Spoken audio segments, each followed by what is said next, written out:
Bonjour, aujourd'hui on va faire une autre vidéo, toujours la première leçon, première année bac, F, français bien sûr, notion de logique. Alors comme on a vu dans la dernière vidéo, et je suis vraiment désolée parce que je ne savais pas qu'on aura la musique dominante de telle manière. Comme on a vu l'assertion, les premiers, je dirais, notions. Alors on a vu qu'est-ce qu'une assertion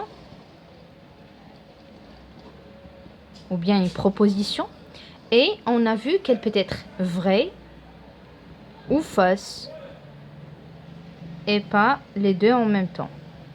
Avec un exercice d'application, on a bien expliqué et bien approfondi ce qu'on a appris.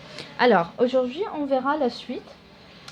C'est les qualificateurs. Les qualificateurs sont des symboles qu'on va utiliser durant cette leçon et qu'on va, des symboles pour juste simplifier l'écriture mathématique.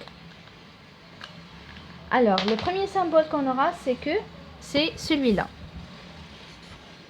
Qu'est-ce que ça veut dire celui-là? Pour tout, si on voit ce symbole-là, ça veut dire que c'est pour tout.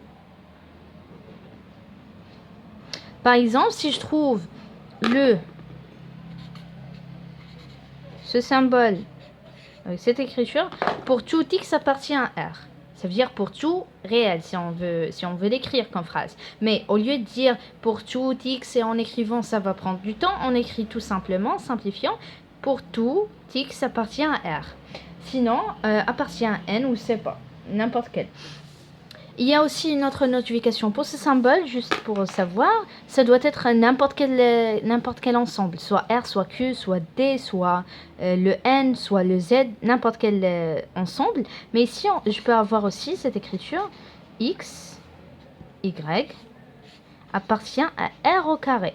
Alors, celle-là, c'est la même chose que cette écriture-là. La différence, c'est que celui-là, c'est un groupe, c'est un couple. Pas un groupe, pardon, c'est un couple. Alors, au lieu d'écrire pour n'importe quel X appartient à R et pour n'importe quel Y appartient à R, on écrit le couple tout ensemble et on dit pour n'importe quel X, Y appartient à R carré. Donc, c'est comme si on a le R multiplié par R, tout simplement. Alors, ça c'est pour ce symbole-là. On a un autre, c'est celui-là. Je vais mettre cette feuille ici. C'est le E. Bon, à l'envers. Celui-là, ça veut dire il existe au moins. Comme vous voyez, il y a cette, je dirais, on prétend que c'est un E, il existe. Le mot, il existe pour que vous puissiez... Bon, il existe, le E, il existe au moins. D'accord? Par exemple, si j'ai, je dirais, tel que x plus 1 par exemple supérieur ou égal à 4. Alors ici, qu'est-ce qu'on a? Il existe au moins, si on veut la lire, on va dire il existe au moins un nombre réel, un x qui appartient à R tel que, je mets le point virgule, le x plus 1 supérieur ou égal à 4. D'accord? Ça c'est la signification de ce symbole-là. Il y a un autre, c'est le dernier. Il existe un unique élément. Celui-là, ça veut dire qu'il y a un seul élément.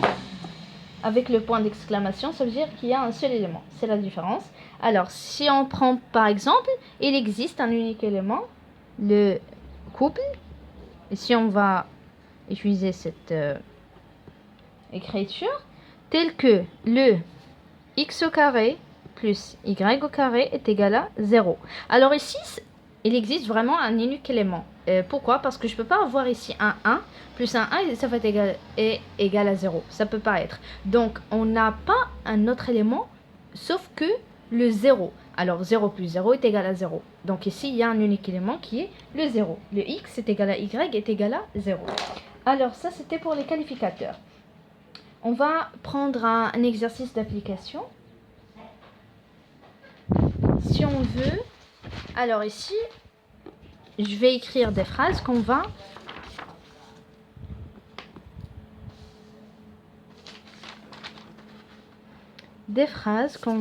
l'écrire avec des symboles, en utilisant ce qu'on a vu tout à l'heure. Par exemple, si j'ai l'équation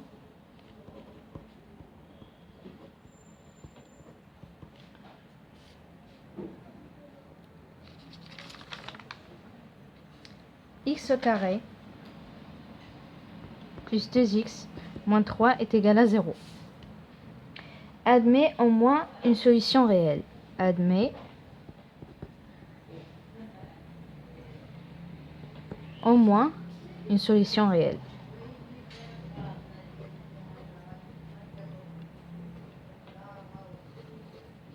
D'accord? Donc ici, si je veux l'écrire grâce à ces symboles-là qu'on a vu tout à l'heure, l'équation admet au moins une solution réelle. Ça veut dire, il existe un x, au moins une solution. On parle d'une seule solution, appartient à R, d'accord? Tel que, soit le point virgule, soit j'écris le TQ. TQ là. Le x au carré plus 2x moins 3 est égal à 0. Ça, c'est pour la première. Voilà. Qu'est-ce qu'on a? Il existe un réel x pour tout réel y. Il existe un réel x pour tout réel y, tel que le x est égal à y plus 1. Alors, celle-là, si je veux l'écrire, il existe. Donc, je mets mon symbole.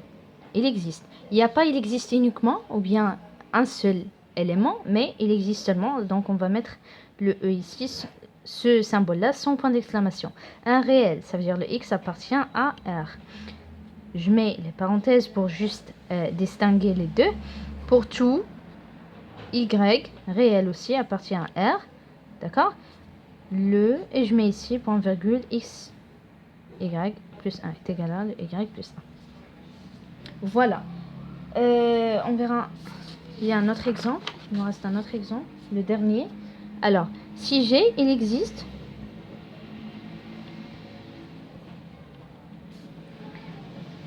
un unique élément. Donc ici, c'est bien clair ce qu'on va utiliser comme symbole. Un unique élément. Vous n'aurez pas comme exercice écrire ces expressions-là grâce ou bien en utilisant des symboles. Comme exercice dans un contrôle ou je sais pas. Peut-être vous l'aurez, mais c'est juste pour initialiser. Et pour s'habituer à ce type de symbole qui est vraiment nouveau. Alors, un unique couple, ici par élément, mais couple.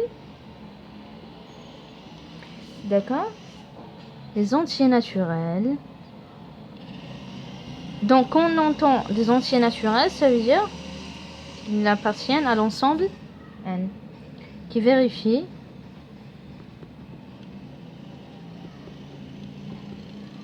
le n au carré de m plus 1.